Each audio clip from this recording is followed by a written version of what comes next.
ఇకపై మీకు ఇష్టమైన ఫేవరెట్ సీరియల్స్ యొక్క ఫుల్ ఎపిసోడ్స్ యూట్యూబ్లో అందుబాటులో ఉండవు. కేవలం సన్నెక్స్లో మాత్రమే ఫ్రీగా చూడొచ్చు.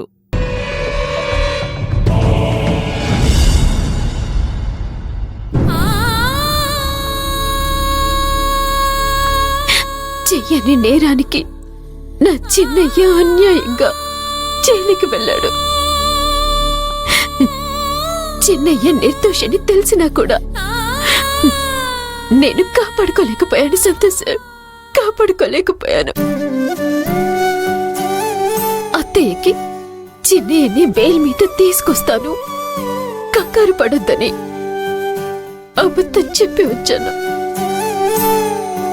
ఇప్పుడు నా కొడుకు ఎక్కడ, ఇంకా రాలేదేంటి ఈశ్వరి అని అత్తయ్య నన్ను అడిగితే దానికి నేను ఏమని సమాధానం చెప్పాలో అర్థం కావటం లేదు. Eshwari control yourself. Chinnayya విషయంలో మార్పు వచ్చింది. అంతా అనుకున్నట్టు జరుగుతుంది అనుకునే లోపే ఎంత ఘోరం జరిగింది.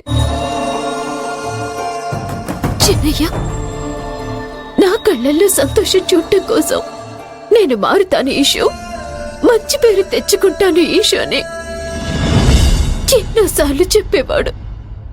కానీ అవేమీ తీరకుండానే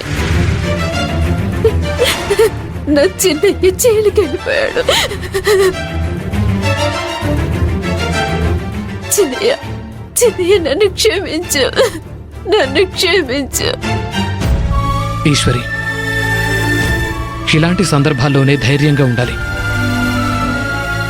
నీ ధైర్యమే ఇప్పుడు చిన్నయ్యను బయటకు తీసుకురాగలదు. మీ అత్తయ్యకు ఏం జరగకుండా కాపాడగలవు. సో ఏడవకు, ప్లీజ్ బీ స్ట్రాంగ్. నా ధైర్యం ఇప్పుడు జైలుకెళ్ళింది సంతోష్.